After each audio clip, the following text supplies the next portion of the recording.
اللهم صل وسلم على نبينا محمد رب اشرح لي صدري ويسر لي أمري واحلل عقدة من لساني يفقهوا قولي رب يسر ولا تعسر وتمم بالخير اللهم وفقنا لما تحب وترضى آمين يا رب العالمين.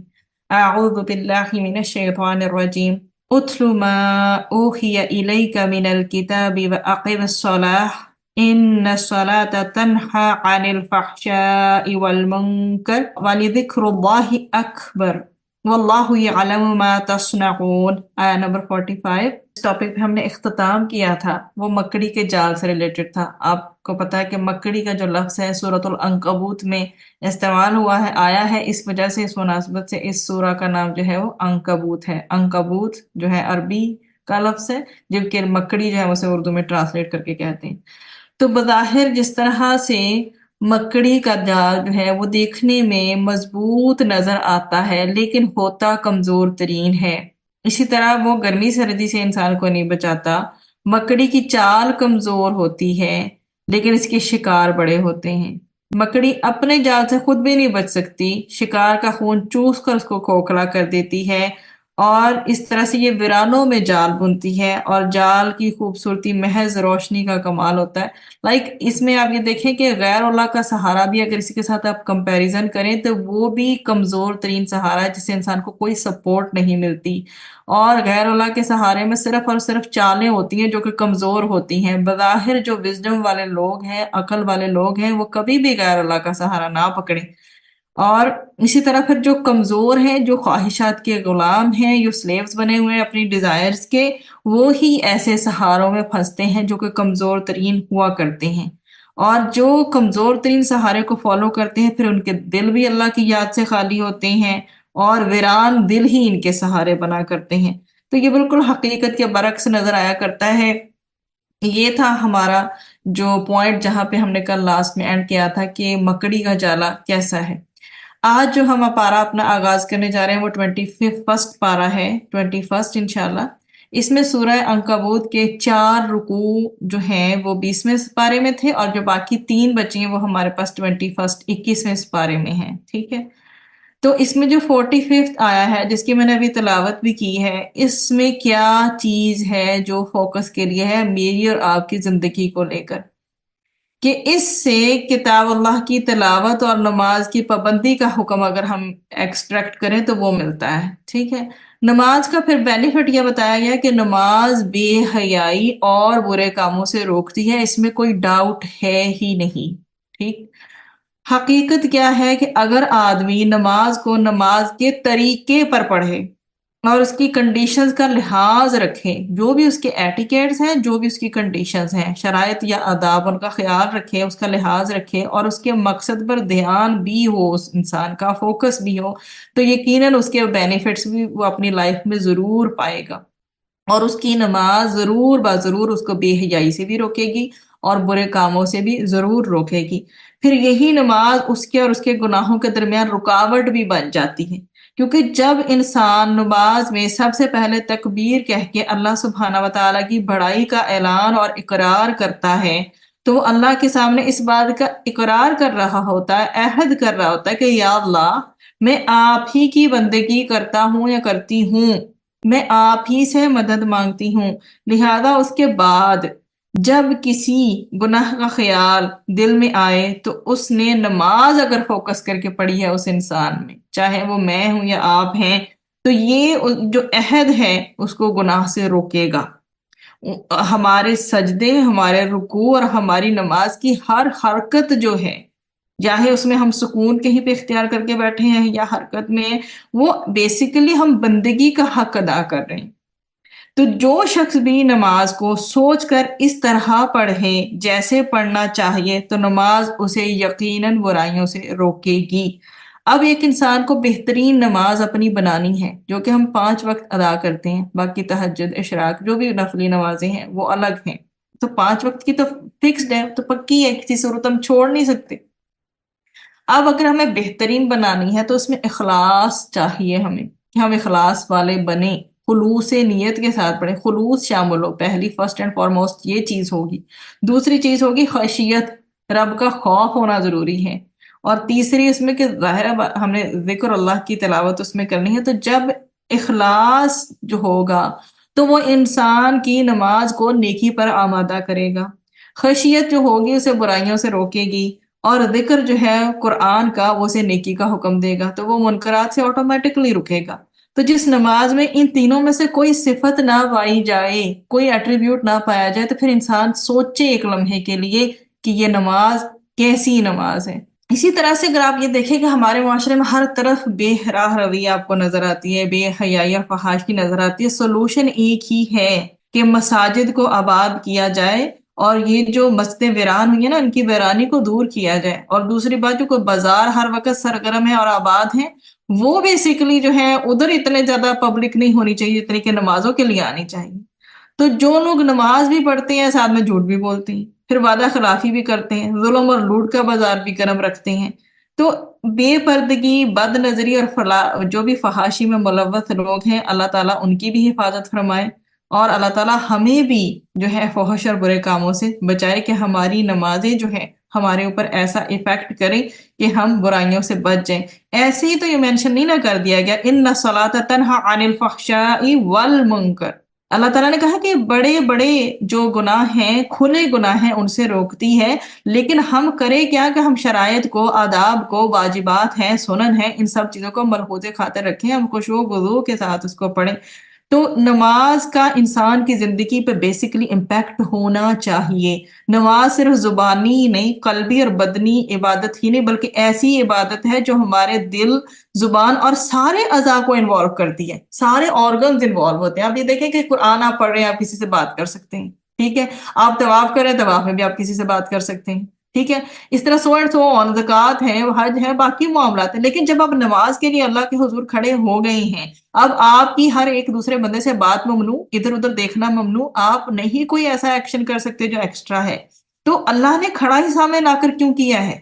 ہم اس وقت یہ جان رہے ہوتے ہیں کہ ہم اللہ کے سامنے کھڑے ہیں، تو ہماری پوری لائف پہ اس کا امپیکٹ ہونا چاہیے۔ یہ واقعی ایسی نماز ہماری ہونی چاہیے کہ ہمیں بے حیائی کے کاموں سے روک دے، اور بڑے بڑے جو گناہ ہیں ان سے بھی ہمیں روک دے۔ جب انسان نماز کو میں اور آپ سوچ سمجھ کر پڑھیں گے، توجہ سے پڑھیں گے، فوکس کے ساتھ، پورے یقین کے ساتھ کہ ہم اللہ کے حضور کھڑے ہیں، تو نماز انسان کے اندر جو ہے اس کے دل میں ڈر میں مزید اضافہ کرے گی۔ اور اگر کوئی نماز صحیح طریقے سے پڑھتا ہی نہیں ہے تو پھر اسے کیا کہا جا سکتا ہے؟ یہ تو وہ والی نماز ہے نا کہ اس طریقے کی جو فوکس کے ساتھ، اخلاص کے ساتھ، خشیت کے ساتھ اللہ کے ذکر کو ملحوظ خاطر رکھتے ہیں ہم کریں گے، خشوع و خضوع ہوگا، ہم سارے پیچھے سے جو ہے وضو اچھے طریقے سے کر کے آئے ہوں گے، تو یہ نماز کیسے ہو سکتا ہے کہ ہمیں برائیوں سے نہ روکے؟ اور نماز اپنا احتساب کرنا، سیلف ایویلویشن کرنا انسان کو سکھاتی ہے کہ ہمیں نماز کے دوران اپنی کوتاہیاں یاد آ رہی ہوتی ہیں، بہت سی ایسی ایکسٹرا چیزیں ہمیں یاد آ رہی ہوتی ہیں کہ ہم ساری دنیا سے جو منقطع ہو کے کھڑے ہیں، ڈسکنیکٹ ہو گئے ہیں، اللہ سبحانہ و تعالیٰ کے سامنے کھڑے ہو کر ایک فوکس ہم کرنا چاہ رہے ہوتے ہیں نماز میں۔ ایک پورا پروسیس ہے، پھر یہ ایک ایسا عمل ہے جس کے اندر انسان کا تزکیہ ہونا لازم ہے، کیونکہ وہ ساری دنیا سے کٹ کے آ کے کھڑا ہو گیا نا، تو اندر کی باہر کی ساری خرابیاں بھی پھر اس نماز کی روشنی میں دور ہونی چاہیے۔ تو شرط یہی ہے کہ انسان صحیح طریقے سے نماز کو ادا کرے، چاہے اس کے ظاہری آداب ہیں، چاہے باطنی آداب ہیں، سارے فلفل کرے۔ ابو ہریرہ رضی اللہ عنہ سے مروی ہے، وہ کہتے ہیں کہ ایک آدمی نبی کریم صلی اللہ علیہ وآلہ وسلم کی خدمت میں حاضر ہوا اور کہنے لگا، فلاں آدمی رات کو نماز پڑھتا ہے اور دن کو چوری کرتا ہے۔ نبی کریم صلی اللہ علیہ وآلہ وسلم نے فرمایا، ان قریب اس کی نماز اسے اس کام سے روک دے گی۔ تو آپ کو پہلے بھی میں ذکر کر چکی کہ ایک مومن کا، انسان کا جو تعلق رب کے ساتھ ہے نا، وہ ہے ہی امید اور خوف کا۔ اب ہمارے دلوں کے اندر یہ سوال پیدا ہوتا ہے، خود ہمارے بھی، اور ہم جب معاشرے میں باقی لوگوں کو دیکھتے ہیں تب بھی، کہ یہ برے کام تو لوگ نہیں چھوڑتے، ہم سے بھی نہیں چھوٹتے۔ تو ایک شخص جو ہے نماز کی جب ایک پابندی اختیار کرتا ہے، پورے شعور کے ساتھ ادا کرتا رہے گا، تو انشاءاللہ ایک دن آئے گا کہ نماز غالب آئے گی انشاءاللہ، اور ساری کی ساری برائیاں جو ہیں وہ پیچھے چلی جائیں گی۔ اس طرح نماز جو ہے وہ گناہوں کا بوجھ ہمارا انشاءاللہ ہلکا کر دے گی۔ بس کرنا ہم نے یہ ہے کہ رسول اکرم صلی اللہ علیہ وسلم نے فرمایا کہ جب نماز کے لیے کھڑا ہوتا ہے انسان تو اس کے سارے گناہ لا کر اس کے کندھوں پر رکھ دیے جاتے ہیں، اور جب وہ رکوع کرتا ہے تو اس کے سارے گناہ جھڑتے ہیں، اور جب وہ سجدہ کرتا ہے تو اس کے گناہ جھڑتے ہیں۔ تو یہ خیال غالب ہونا چاہیے ہمارا نماز کے دوران کہ ہم رکوع بھی کر رہے ہیں یا ہم سجدہ کر رہے ہیں تو ہمارے گناہ کیسے جھڑ رہے ہیں۔ اللہ سبحانہ وتعالی ہمیں خشوع و خضوع سے بھری نمازیں جو اخلاص پر مبنی ہوں، اللہ کی خشیت طاری ہو، اور پورے کے پورے جو بھی اس کے شرائط ہیں، اس کے ارکان ہیں، اس واجبات ہیں، ان کو پورا کا پورا جتنے بھی کنڈیشنز ریکوائرڈ ہیں اللہ سبحانہ وتعالیٰ کو ہماری مکمل نماز کے لیے، اللہ سبحانہ وتعالیٰ ان سب پہ ہمیں فوکس کرنے کی توفیق عطا فرمائے انشاءاللہ۔ اس کے بعد پھر آگے جو ہے اگلی آیت 48، اس میں یہ حکمت بیان کی گئی ہے نبی کریم صلی اللہ علیہ وآلہ وسلم کے بارے میں کہ نبی کریم صلی اللہ علیہ وآلہ وسلم امی تھے، یعنی کہ نہ تو لکھنا جانتے تھے اور نہ ہی پڑھنا جانتے تھے، اور یہ آپ کی صداقت کی، قرآن کریم کی حقانیت کی اور دین اسلام کی سچائی کی بہت بڑی دلیل ہے۔ اور یہ مینشن کیا گیا پھر آیہ نمبر 48 میں، یہ حکمت بیان کی گئی کہ امی ہونے کے باوجود جب آپ کی زبان مبارک سے قرآن کریم جاری ہوا تو بذات خود یہ ایک عظیم معجزہ ہے کہ جس شخص نے نہ لکھنا سیکھا نہ پڑھنا سیکھا وہ ایسا فصیح و بلیغ کلام کیسے پیش کر رہا ہے جس کی مثال پیش کرنے سے پورا عرب عاجز ہو گیا۔ تو اسی آیت میں قرآن کریم نے فرمایا کہ اگر آپ پڑھنا لکھنا جانتے، بہت امپورٹنٹ پوائنٹ ہے کہ اگر آپ پڑھنا لکھنا جانتے تو باطل پسند کوئی بھی میم میخ نکال سکتے تھے، کوئی آبجیکشن کر سکتے تھے، یعنی ان کو یہ کہنے کا موقع مل سکتا تھا کہ آپ نے یہ جو مضامین ہیں کہیں سے پڑھ کر جمع کر لیے ہیں، لائک دے کین تھنک کہ کوئی کاپی پیسٹ والا کام ہو رہا ہے۔ لیکن انہیں بتا دیا گیا کہ نبی کریم صلی اللہ علیہ وآلہ وسلم کمپلیٹلی امی ہیں، جو پڑھنا اور لکھنا بالکل بھی نہیں جانتے۔ تو یہ جو چیز ہے مین اس میں فوکس کرائی گئی قرآن کے حوالے سے۔ اب جو قرآن ہے اس کے علاوہ بھی معجزہ ہونا کیا ہے کہ سینوں میں محفوظ کر دیا گیا قرآن۔ اب ہمیں بھی، مجھے آپ کو اس چیز کی حرص رکھنی چاہیے کہ ہم بھی قرآن کو یاد کریں، قرآن کو سینوں میں محفوظ کریں، اس کو جتنا بھی کر سکے اسے کافی نہ سمجھیں، آگے بڑھ کے اس کو لینے والے ہوں۔ اور صرف اس امت کو، ہماری اس امت کو قرآن کا حفظ عطا کیا گیا، جبکہ اس سے پہلے جتنے بھی لوگ تھے صرف اپنی کتاب کو دیکھ کر ہی پڑھ سکتے تھے۔ آپ کو تورات کے حافظ نہیں ملیں گے، انجیل کے حافظ نہیں ملیں گے، آپ کو ملیں گے تو صرف قرآن کے حافظ ملیں گے۔ یہ اس امت پر بہت بڑا انعام ہے۔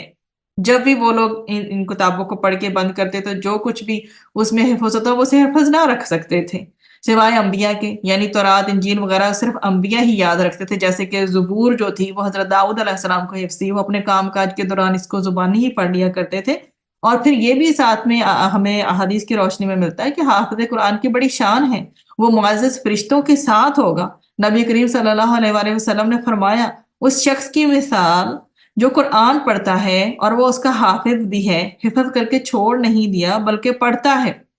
وہ ان فرشتوں کے ساتھ ہے جو لکھنے والے ہیں، یعنی کرامن کاتبین، معزز اور بزرگی والے۔ اور وہ شخص جو قرآن بار بار پڑھتا ہے پھر بھی وہ اس کے لیے دشوار ہے، اس کے لیے دوہرا اجر ہے۔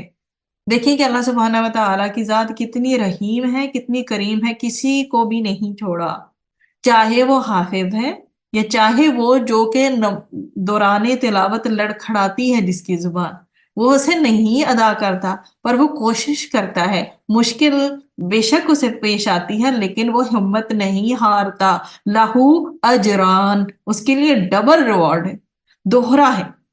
اور پھر قیامت کے دن باعمل جو حافظ قرآن ہوگا، یہ بھی خیال رہے بات، باعمل حافظ قرآن کے والدین کو بھی بہت بڑا اعزاز دیا جائے گا۔ رسول اکرم صلی اللہ علیہ وآلہ وسلم فرمایا کہ جس نے قرآن پڑھا، سیکھا اور اس پر عمل کیا تو اس کے والدین کو قیامت کے دن نور کا ایسا تاج پہنایا جائے گا جس کی روشنی سورج کی روشنی کی طرح ہوگی، اور اس کے والدین کو ایسے ریشمی خلے پہنائے جائیں گے کہ پوری دنیا بھی ان دو خلوں کی قیمت کے برابر نہ ہوگی، اور وہ کہیں گے کہ یہ ہمیں کیوں پہنایا گیا؟ کہا جائے گا کہ تمہارے بچے کے قرآن کو حاصل کرنے کی وجہ سے۔ تو یہ جو ہے باقی ڈگریز کے لیے یہ ریوارڈ نہیں دیا گیا،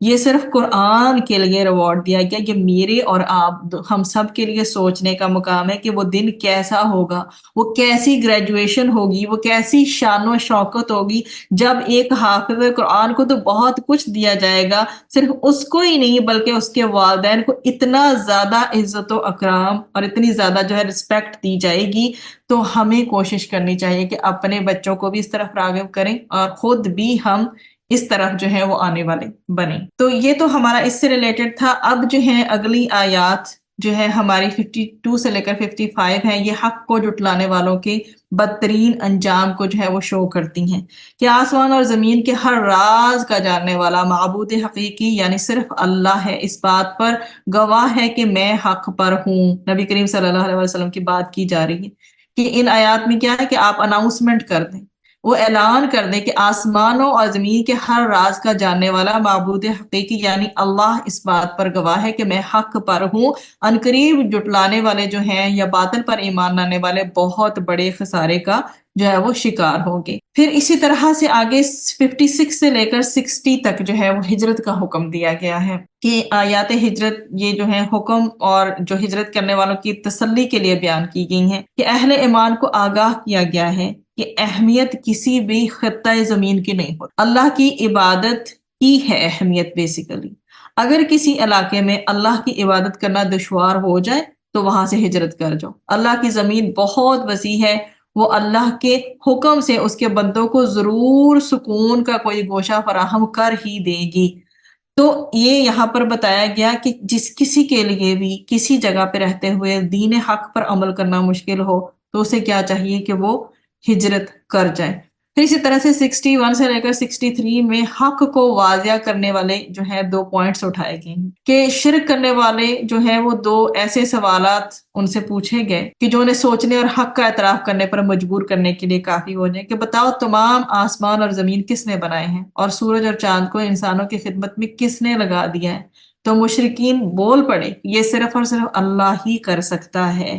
تو انہیں آگاہ کیا گیا کہ اللہ نہ صرف کائنات کا خالق اور اس کا نظام چلانے والا ہے بلکہ وہی ہر انسان کو رزق دینے والا بھی ہے۔ اس نے کسی کا رزق وسیع کر دیا ہے اور کسی کا محدود، بلا شبہ وہ ہر انسان کی مصلحت سے واقف ہے کہ کس کو کس وقت کتنا کب کتنا دینا ہے۔ پھر ان سے دوبارہ پوچھا گیا کہ بتاؤ آسمان سے بارش کون برساتا ہے اور بارش کے ذریعے مردہ زمین کو زندہ کر کے نباتات کون اگاتا ہے؟ تو مشرکین پکار اٹھے کہ یہ قدرت صرف اور صرف اللہ ہی کی ہے اور بے شک اللہ ہی ہر قسم کی خوبی اور کمال کا مالک ہے۔ لیکن بات وہی کہ میجورٹی آف دا پیپل جو ہے وہ اس بات کو مانتے نہیں اور غور نہیں کرتے۔ پھر 64 آیا میں یہ مینشن کیا گیا کہ یہ دنیا کی زندگی محض جو ہے نا ڈرامہ ہے۔ کس طرح سے اس آیت میں کیسا مضمون، کیسی بات پورٹری کی جا رہی کہ جو پیش نظر رکھنے سے انسان کی سوچ اور اس کی پریفرنسز کا پورا اس کی ڈائریکشن بدل جاتی ہے کہ دنیا کی زندگی کی حقیقت اور آخرت کی زندگی کی ابدیت کا بیسیکلی بیان ہے کہ وہ کبھی بھی نہیں ختم ہوگی۔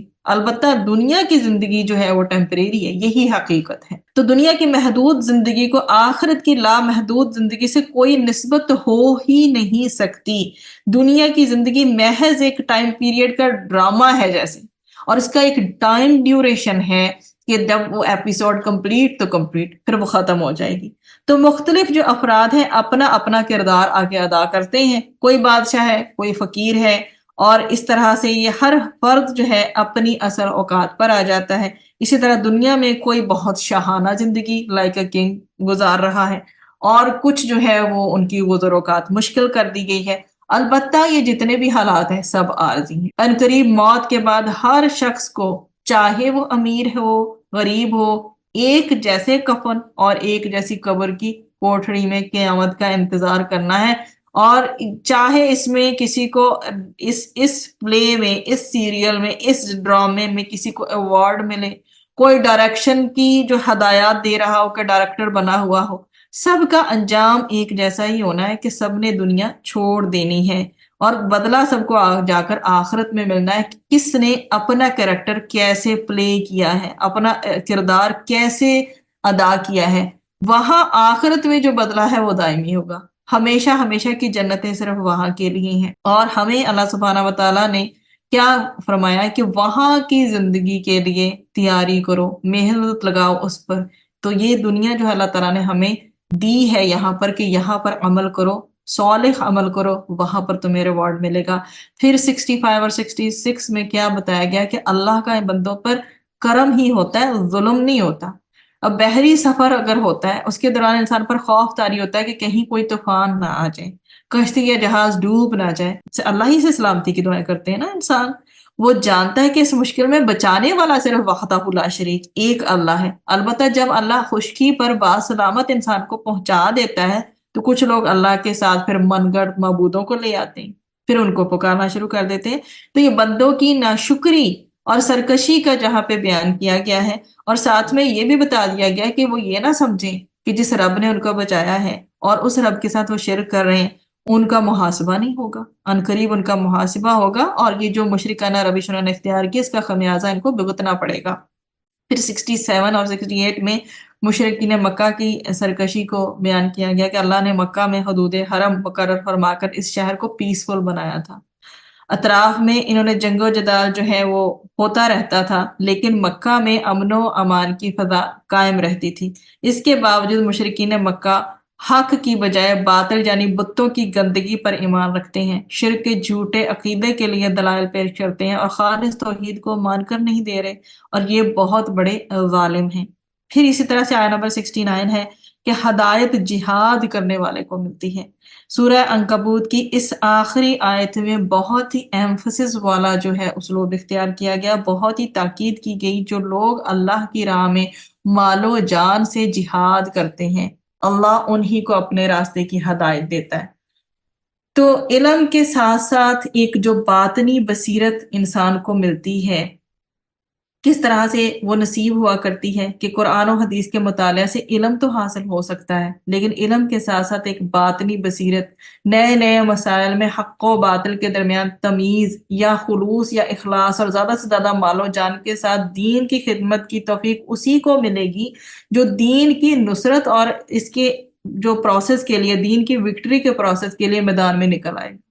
تو قرآن جو ہے غلبہ دین کی جدوجہد کے دوران اس جدوجہد کے مختلف تقاضوں کو پورا کرنے کی ہمیں پوری کی پوری گائیڈنس دے رہا ہے، اور یہ بتا رہا ہے قرآن ہمیں کہ جو لوگ بھی اللہ کی راہ میں اپنی پوری ویلتھ کے ساتھ یا اپنی جتنی بھی ویلتھ ہے ان کے پاس وہ نکلتے ہیں، اللہ تعالیٰ ڈیفینیٹلی ان کو کیا ہے، ہدایت دیتا ہے۔ اور اس طرح سے پھر ساتھ ساتھ کتاب بھی ان کو ہدایت دیتی ہے، جس طرح سے وہ قدم اٹھاتے چلے جاتے ہیں، جو بھی تجربات ان کو پیش آتے ہیں یہ قرآن ان کی رہنمائی کرتا ہے۔ اب آگے ہمارے پاس سورہ روم کا آغاز ہوتا ہے۔ اس میں اللہ سبحانہ و تعالیٰ کی نعمتوں اور قدرتوں کا بیان ہے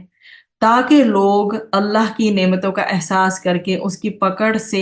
ڈر کر اپنی سیرت کی اور اپنے کردار کی اصلاح کر۔ تو آیت نمبر 1 سے لے کر 6 تک خوشخبری دی گئی ہے۔ جب یہ آیات نازل ہوئی تب ایرانی آتش پرستوں نے رومی اہل کتاب کو فلسطین کی سرزمین میں شکست سے دوچار کیا تھا۔ تو اس واقعے سے مشرکین مکہ خوش ہوئے اور مسلمانوں کو بہت افسوس ہوا۔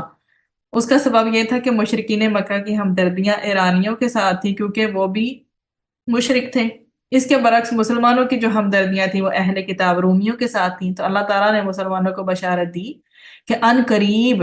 رومیوں کو فتح حاصل ہوگی۔ یہ فتح ایک ایسے روز حاصل ہوگی جس روز مسلمان بھی اللہ کی مدد کے سہارے اس کامیابی پر خوشیاں منا رہے ہوں گے۔ تو یہ تقریباً 9 سال بعد عین جو ہے بدر کے دن یہ بات پوری ہوئی، اور قرآن حکیم کی کتاب الہی ہونے کا پھر ثبوت بھی واضح طور پر ظاہر ہو گیا۔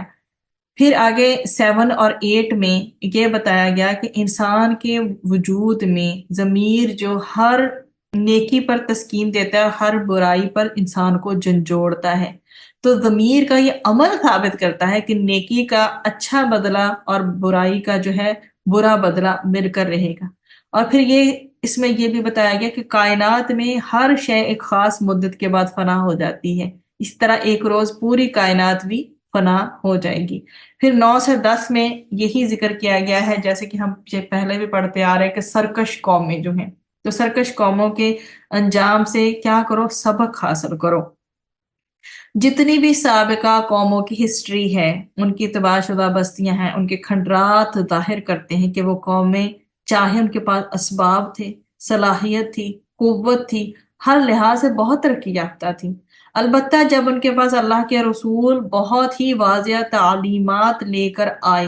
تو انہوں نے اپنی دنیاوی ترقی علم کی بنیاد پر رسولوں کی دعوت کو حقارت سے جھٹلایا ہے، تو رسولوں کی طرف سے عذاب کی وعید کو مذاق سمجھا ہے۔ آخر کار اللہ نے انہیں تباہ و برباد کر دیا، اور اللہ نے ان پر ظلم نہیں کیا بلکہ وہ خود اپنی تباہی کے ذمہ دار ہیں۔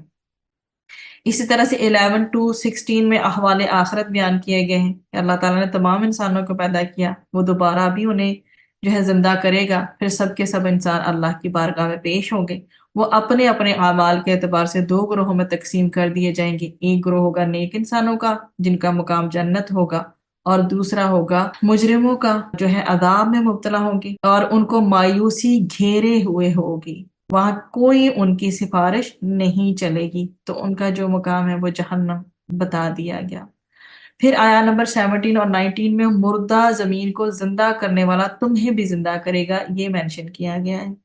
کہ کیا مسلمانوں کو تلقین کی گئی کہ وہ صبح و شام رات دن صرف اللہ سبحانہ و تعالیٰ کی تسبیح کریں، یعنی اس بات کا اقرار کریں کہ اللہ ہر کمی اور کمزوری سے پاک ہے، وہی ہے جس کی تعریف پوری کائنات میں جاری و ساری ہے، جو مردہ کو زندہ کرتا ہے، زندہ مخلوقات کو موت دیتا ہے۔ جب وہ مردہ زمین کو زندہ کر سکتا ہے تو پھر وہ اس پر بھی قادر ہے کہ انسانوں کو مرنے کے بعد دوبارہ زندہ کرے اور قبروں سے نکال کر میدان حشر میں جمع کر دے۔ پھر آیات ہمارے پاس 20 سے لے کر 27 تک ہیں کہ اللہ سبحانہ و تعالیٰ کی بے مثال قدرتیں اور رحمتیں مینشن کی گئی ہیں کہ اللہ نے مٹی سے کروڑوں انسان تخلیق کیے جو پوری زمین پر پھیلے ہوئے ہیں۔ اللہ نے مرد کو بیوی کی صورت میں وہ رحمت دی جس کے پاس جا کر اسے تسکین حاصل ہوتی ہے۔ پھر میاں اور بیوی کے درمیان محبت و الفت کا جذبہ بھی اسی نے پیدا کیا ہے۔ تو مقصد کیا ہے اس کا؟ تاکہ تم ان کے پاس سکون حاصل کرو، اور ازواج کا لفظ جیسا کہ میاں اور بیوی دونوں کے لیے یہ مینشن کیا جاتا ہے، دونوں کا اکٹھا ہونا۔ اب یہ پرائمری اس چیز کا آبجیکٹیو کیا ہے کہ ایک دوسرے سے پاؤ، کیا انس پاؤ، ایک دوسرے سے سکون پاؤ۔ اللہ سبحانہ و تعالیٰ نے تمہارے درمیان رحمت اور محبت پیدا کر دی ہے۔ کتنی سرپرائزنگ یہ چیز ہے کہ دو لوگ کمپلیٹلی سٹرینجر ہوتے ہیں، اجنبی ہوتے ہیں، جو ہی نکاح کے رشتے میں بنتے ہیں دونوں کے درمیان ایک محبت پیدا ہو جاتی ہے۔ صرف یہ نکاح کا بندھن ایسا ہے جو دو لوگوں کے درمیان محبت پیدا کر دیتا ہے، جو کسی اور کے ساتھ نہیں ہوتی، اور انسان ایک دوسرے کی اس طرح کیئر کرنے لگتا ہے جو شاید کسی اور کی کبھی نہ کی ہو۔ تو کیا ہے کہ تدبر کرنے والوں کے لیے اس میں کئی نشانیاں ہیں، یعنی اللہ تعالیٰ نے جو تخلیق کیا ہے انسان کو تو صرف ہڈیاں اور گوشت کا ڈھانچہ بنا کر اس میں خون کو نہیں دوڑا دیا کہ ہڈیاں اور خون کا ڈھانچہ ہے، بلڈ سرکولیشن ہو رہی ہے، دیٹس اٹ، اور کچھ مسلز اس کے بنا دیے۔ اللہ تعالیٰ نے اس کے اندر دل رکھا ہے اور دل میں جذبات رکھے ہیں، اور ان جذبات کی تسکین کے لیے بھی سامان پیدا کیا ہے۔ اس کے اندر اگر جنسی خواہش رکھی ہے اور اس خواہش کی پھر تکمیل کے لیے انتظام بھی اسے کر کے دیا، اسے بندوبست بھی کیا اس کے لیے۔ تو یہاں پر پھر میاں اور بیوی کی باہم محبت اللہ کی نشانیوں میں سے ایک نشانی قرار دی گئی ہے کہ اللہ تعالیٰ نے ان کے درمیان صرف محبت نہیں، رحمت کو بھی ڈالا ہے۔ اب یہ دیکھیں کہ جو رحمت ہوتی ہے نا، اس کی وجہ سے انسان ایک دوسرے کی کیئر کرتا ہے، اور بہترین بیوی کون ہوتی ہے؟ جو شوہر کی کیئر کرے، اور بہترین شوہر وہ ہوتا ہے جو بیوی کی کیئر کرے۔ اس میں ہمیں ابن عباس رضی اللہ عنہ سے ملتا ہے کہ نبی کریم صلی اللہ علیہ وسلم نے فرمایا، تم میں سے بہتر شخص وہ ہے جو اپنی بیویوں کے لیے اچھا ہے، اور اللہ کے نزدیک پسندیدہ وہ ہیں جو اپنے اہل و عیال کو، اپنے گھر والوں کو سب سے زیادہ نفع دینے والے ہوں۔ اسی طرح سے حضرت عمر بن العاص رضی اللہ عنہ کے سوال پر آپ صلی اللہ علیہ وآلہ وسلم سے جب پوچھا گیا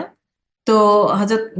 محمد صلی اللہ علیہ وآلہ وسلم نے کیا جواب دیا جب انہوں نے سوال کیا ان سے کہ آپ کو سب سے زیادہ محبت کس سے ہے نا، تو آپ نے علل اعلان اناؤنسمنٹ میں بتایا کہ حضرت عائشہ رضی اللہ تعالی عنہا سے۔ تو اس سے کیا پتہ چلتا ہے کہ بیوی کے لیے اگر دل میں محبت ہے تو اس کا ذکر کرنے اور اظہار کرنے میں کوئی حرج نہیں ہے۔ Same vice versa for the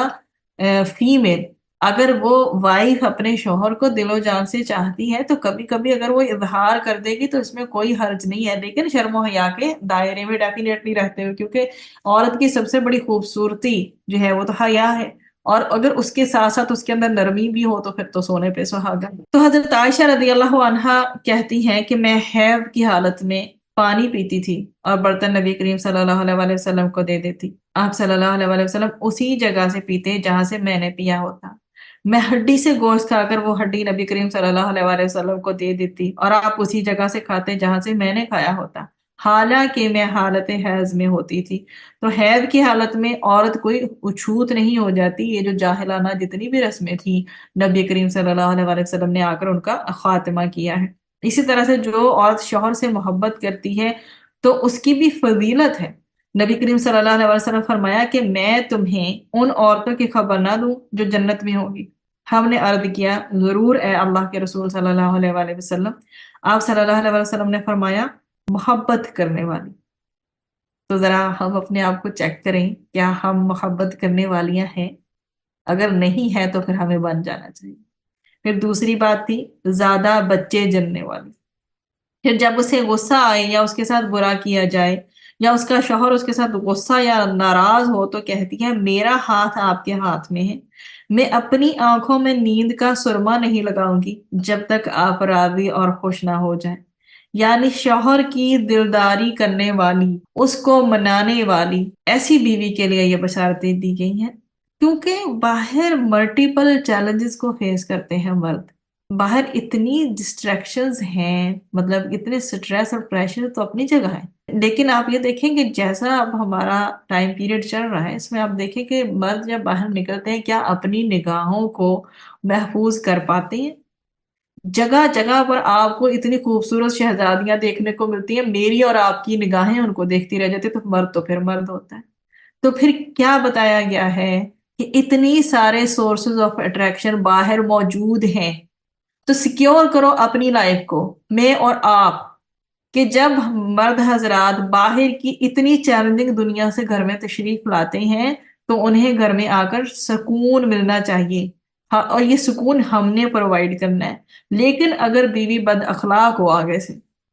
تو پھر تو شوہر کا سارا سکون جو ہے وہ غارت ہو جاتا ہے، اور گھر ڈیفینیٹلی پھر جہنم کا ایک نمونہ بن جاتا ہے۔ تو ایسے میں عورت کو کیا، عورت کو سمجھنا چاہیے، یہی چیز ہے کہ عورت کو سمجھنا چاہیے اور حوصلہ دینا چاہیے، اور یہی چیز دونوں کی، ہسبینڈ اور وائف کے میوچل انڈرسٹینڈنگ کو بڑھاتی ہے، مودت کو بڑھاتی ہے، محبت کو بڑھاتی ہے، کیئرنگ کا جو احساس ہوتا ہے اس کو بڑھاتی ہے۔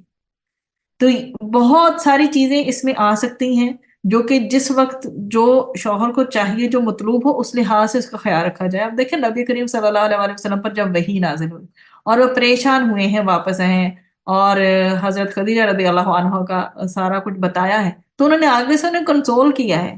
کہ اللہ آپ، اور کتنے خوبصورت الفاظ ہیں جو مفہوم میں ملتے ہیں ہمیں، کہ اللہ کبھی آپ کو ضائع نہیں کرے گا، آپ اتنے اتنے اتنے اچھے کام کرنے والے ہیں، سو اینڈ سو آن، بہت بڑی لسٹ ہے پھر۔ تو ہمیں یہ سمجھنا چاہیے کہ ہم اپنی جگہ ٹھیک ہے، گھروں میں مصروف ہوتی ہیں، بچوں کی تربیت نو ڈاؤٹ ایک بہت بڑا عمل ہے، اللہ تعالیٰ ہمیں استقامت بھی دے، تقویت بھی دے، انشاءاللہ کے بہترین طریقے سے کرنے والے بنے، لیکن اس کے ساتھ ہی ساتھ شوہر جو ہے اس کا خیال رکھنا بھی بہت زیادہ ضروری ہے۔ جب ہم انہیں بادشاہ بنا کے رکھیں گے تو ڈیفینیٹلی وہ بھی ہمیں ملکہ بنا کر رکھیں گے انشاءاللہ۔ تو دوسری طرف نبی کریم صلی اللہ علیہ وسلم نے مومن مرد کو بھی یہ تلقین کی ہے کہ کوئی مومن مرد کسی مومن عورت سے بغض نہ رکھے، یعنی اپنی بیوی سے نفرت نہ کرے، اور اگر اس کی کوئی ایک عادت تمہیں پسند نہیں تو کوئی دوسری عادت اس کی پسند ہوگی، تو کیا کریں؟ ہسبینڈ اور وائف دونوں ایک دوسرے کی اچھی عادتوں پہ نظر رکھیں اور بری عادتوں کو لیٹ اٹ گو کر دیں، تاکہ ایک خوشگوار ماحول گھر کا بن سکے۔ یہی تک اس بات کو رکھتے ہیں اور آگے بڑھتے ہیں۔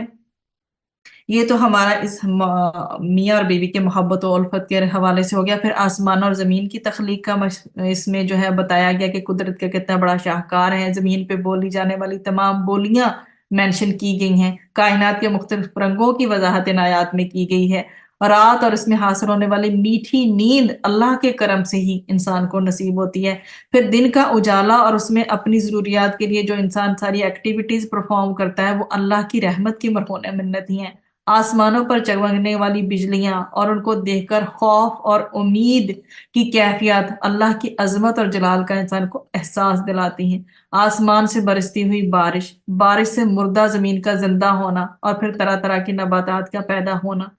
اور آسمانوں اور زمین کا ایک توازن کے ساتھ قائم رہنا اللہ کا بہت بڑا انعام اور اکرام ہے ہمارے لیے۔ پھر اللہ کے اقتدار اور اختیار کا یہ عالم ہے کہ اس کے ایک حکم سے تمام کے تمام انسان قبروں سے نکل کر اس کی بارگاہ میں جمع ہو جائیں گے، اور کائنات کی ہر شے اللہ ہی کے حکم سے اپنا اپنا کردار ادا کر رہی ہے۔ بے شک تمام آسمانوں اور زمین میں اللہ ہی کی شان ہے کہ سب سے اونچی اور قائم دام رہنے والی ذات صرف اسی کی ہے۔ پھر شرک کی جو ہے نفی کی گئی ہے اگلی آیات میں، اور کیا کہا گیا ہے کہ غور کرو، کیا کوئی آقا اپنے غلام کو اپنے مال اور اختیارات میں پارٹنر بناتا ہے؟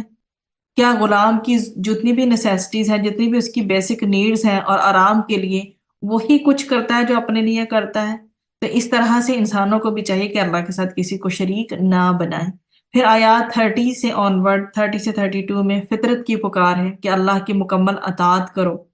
اور انسان کی فطرت میں اللہ کی معرفت ہے، اسے لو لگانے کی خواہش ہے، اور اس کی اطاعت کا جذبہ بھی اللہ تعالیٰ نے رکھ دیا ہے۔ اور اس کا رزلٹ کیا ہے کہ اگر انسان کوئی برائی کرتا ہے تو اس کے باطن میں ایک خلش انسان کو محسوس ہوتی ہے، کیونکہ برائی سے اللہ ناراض ہوتا ہے، اور اس کے برعکس ہر نیکی سے انسان کے باطن میں خوشی کی لہریں اٹھتی ہیں، کیونکہ نیکی سے اللہ خوش ہوتا ہے۔ تو انسان کو چاہیے کہ وہ فطرت کی پکار کے مطابق طرز عمل اختیار کرے، نہ کہ اس کے اپوزٹ جائے۔ تو اللہ سے لو لگانے کے لیے ہمیں کیا چاہیے کہ ہم نماز قائم کرنے والے بنیں، 5 وقت کی نماز کو پکا قائم کرنے والے بنیں، اور اللہ کی جو بھی اس کے علاوہ اللہ کو ہم سے اطاعت منظور ہے، چاہیے ہم سے مطلوب ہے، وہ ہم کرنے والے بنیں۔ پھر 33 سے لے کر 37 میں انسان کا جو ہے غیر متوازن طرز عمل بیان کیا گیا ہے کہ جب انہیں کوئی تکلیف پہنچتی ہے انسانوں کو تو گڑ گڑاتے ہیں، اللہ سے دعائیں کرتے ہیں، اور پھر جب اللہ وہ تکلیف دور کر دیتا ہے تو پھر اپنے خود ساختہ معبودوں کا کرم سمجھتے ہیں اس بات کو۔ کیا ان کے پاس اپنے شرک کے لیے کوئی دلیل ہے سالڈ؟ نہیں ہے نا۔ حقیقت یہ کہ کل اختیار کا، کل اتھارٹی کا جو مالک ہے ہی صرف اللہ سبحانہ و تعالیٰ۔ پھر 38 سے 40 میں قرب الہی کے حصول کے لیے گائیڈنس دی گئی ہے کہ جو انسان اپنے رب کی قربت حاصل کرنا چاہتا ہے اسے چاہیے کہ وہ اپنے مستحق قرابت داروں کو، محتاجوں کو اور مسافروں کی کیا کرے، ان کی مدد کرے، ان کی مدد کے لیے مال خرچ کرے، اور نیکی جو ہے نفلی صدقات کے ذریعے بھی وہ انجام دے سکتا ہے، اور زکوٰۃ جو ہے اس کے ذریعے بھی دے سکتا ہے۔ اس کے برعکس جو ہے دیکھا جائے تو مال کو سود حاصل کرنے کا ذریعہ بنانا اللہ کو ناراض کرتا ہے اور قربت سے بھی محروم کر دیتا ہے۔ تو انسان کو سود وغیرہ کے حوالے سے، جواب دہی کے حوالے سے بچنا چاہیے۔ پھر 41 اور 42 میں قوموں پر عذاب گناہوں کی وجہ سے آتا ہے۔ یہ مینشن کیا گیا کہ جب بھی جس بھی قوم پر آفت یا عذاب آتا ہے تو ان کے اپنے گناہ ہی ریزن ہوا کرتے ہیں۔ ان عذابوں کے ذریعے اللہ قوموں کو جھنجھوڑتا ہے تاکہ وہ اپنی روش پر توبہ کریں اور نیکی کی راہ اختیار کریں۔ تاریخ اس بات پر گواہ ہے کہ عذاب ان قوموں پر آیا جو شرک کا کرائم کر رہی تھی، یا اللہ کے دین کا جو ہے اصل سے ہٹا کے کچھ سے کچھ کرنا چاہ رہی تھی۔ تو پھر 43 سے 45 میں عذاب سے بچنے کی راہ بھی بتا دی گئی۔ دیکھیں آپ سٹیپ بائی سٹیپ ایک سیکوینس ہے۔ اگر پچھلی آیات میں قرب جو ہے انسان کا جو ہے فطرت جو بتائے گی کہ فطرت سلیم کیا، تو اگلی آیات میں اس کا پھر غیر متوازن ایٹیچیوڈ بھی شو کیا گیا۔ پھر آگے بتایا گیا کہ اگر انسان غیر متوازن ہے تو قرب الہی کے ذریعے کیسے دوبارہ سے اپنے آپ کو ریفارم کریں، ٹرانسفارم کریں۔ پھر اگلی آیات آئی ہیں گناہوں کی، تو اس کے بعد اللہ تعالیٰ نے گناہ سے، عذابوں سے بچنے کا طریقہ بھی بتا دیا۔ تو یہ دیکھیں اللہ سبحانہ و تعالیٰ نے جو ہمیں نصاب زندگی قرآن دیا ہے نا، ایسے ہی نہیں ہے، اس میں سیکوینس کے ساتھ ساری گائیڈنس موجود ہے۔ تو یہ جو آیات ہیں عذاب سے بچنے کی، اس چیز کی ہدایت دے رہی ہیں کہ اللہ کے عذاب سے بچنے کے لیے ہمیں اپنا رخ خالص دین کی طرف کرنا چاہیے، یعنی زندگی کے ہر گوشے میں ہر کارنر میں اللہ کی اطاعت کرنی چاہیے۔ ان قریب یوم الحساب آنے والا ہے اور اس روز انسان دو گروہوں میں تقسیم ہو جائیں گے۔ اللہ کے نافرمان دائمی عذاب سے دوچار ہوں گے اور اللہ کے فرمان بردار جو ہے بہترین اجر و ثواب اور اللہ کے فضل و کرم سے سرفراز ہوں گے۔ اللہ ہمیں روز قیامت کی رسوائی سے محفوظ فرمائے اور اپنے فرما برداروں میں شامل فرمائے جن کو اللہ سبحانہ و تعالیٰ دائمی نعمتوں سے نوازیں گے انشاءاللہ۔ اس کے بعد اگلی جو آیات ہیں ہماری 46 اور 47، اس میں اللہ کی نعمتیں اور قدرتیں بیان کی گئیں کہ بارش سے قبل ٹھنڈی ہواؤں کا خوشخبری لے کر آنا، بارش کی صورت میں اللہ کی رحمت کا برسنا، دریاؤں اور سمندروں میں کشتیوں کو چلنا جس کے ذریعے بڑے بڑے جو پیمانے پر آپ دیکھتے ہیں کہ تجارتی سرگرمیاں انجام دی جاتی ہیں، پھر لوگوں کی ہدایت کے لیے رسولوں کا بھیجنا، پھر سرکش قوموں کو ہلاک کر کے اہل ایمان کی مدد کرنا، پھر 48 سے لے کر 53 میں بارش اور اس کی برکات بتائی گئی ہیں کہ اللہ تعالیٰ بارش کی آمد سے قبل ہوائیں بھیجتا ہے جو بادلوں کو اٹھا لاتی ہیں، پھر جس طرح چاہتا ہے ان بادلوں کو آسمان پر بکھیر دیتا ہے، اب بادلوں کو تہ بتہ کر دیا جاتا ہے، ان کے بیچوں بیچ سے بارش نازل ہوتی ہے تو اللہ تعالیٰ اپنے بندوں میں سے جس پر چاہتا ہے یہ بارش برساتا ہے، پھر وہ خوشی سے جھوم اٹھتے ہیں۔ اسی طرح سے پھر نباتات اگنے کے حوالے سے اور سب چیزوں کی جو بھی قدرت خداوندی ہے یہاں پر واضح کی کہ اتنی واضح نشانیاں ہیں، اس کے باوجود جو ہے وہ بد نصیب دیکھتے نہیں اور حق کو قبول نہیں کرتے۔ پھر 54 میں اللہ کی قدرت اور بندے کی بے بسی کا جو ہے بتایا گیا ہے کہ انسان اپنی تخلیق پر غور تو کرے کہ بے بسی اس کی کیسی ہے، کہ اللہ کی قدرت کا احساس کرے کہ اللہ نے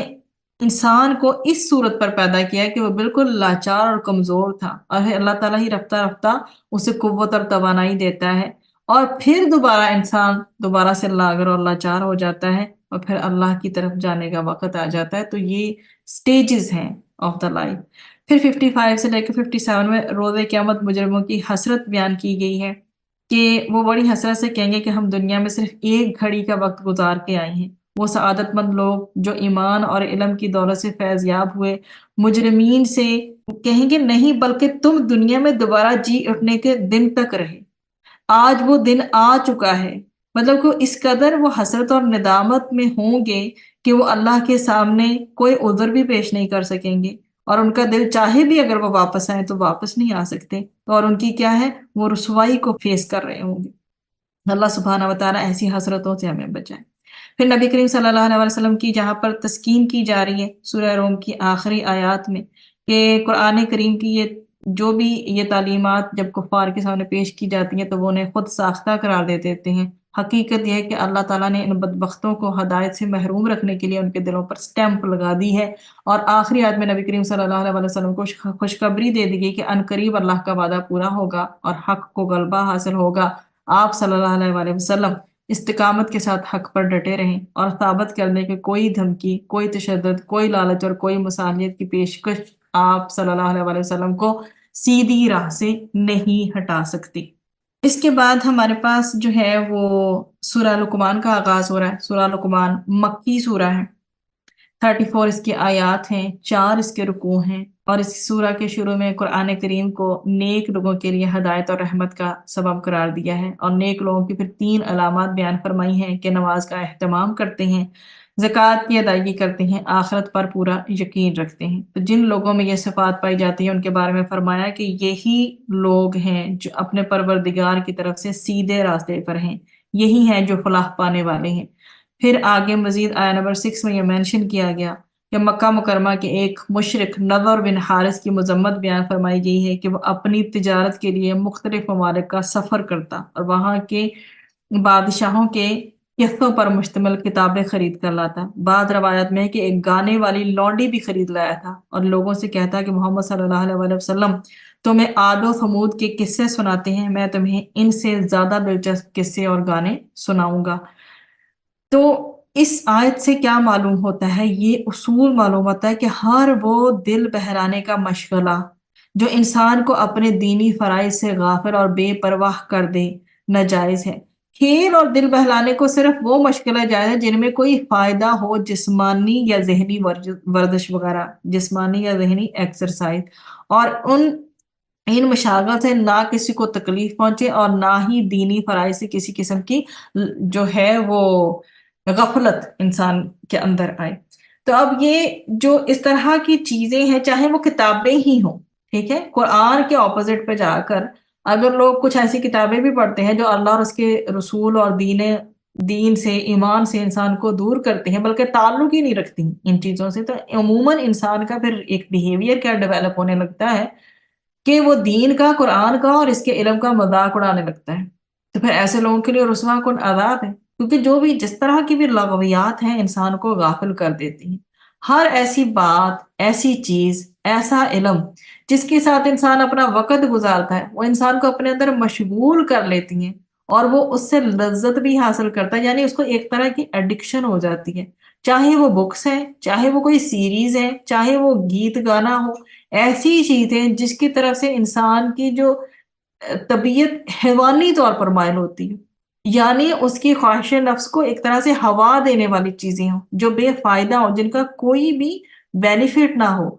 نان سیریس بنا دے انسان کو۔ ایک ہوتا ہے نا سیریس جو ہے ریسپانسبل پرسن ہے، تو انسان کے اوپر ایسا امپیکٹ چھوڑے کہ وہ نان سیریس بن جائے، اللہ کے راستے سے بھٹکنے لگے، ایون دوسروں کو بھٹکانے لگے۔ تو یہ جو چیزیں ہیں یہ ساری کے ساری لہو الحدیث میں آتی ہیں۔ کچھ جگہ پر اس کے حوالے سے گانا بجانا بھی مینشن کیا گیا ہے،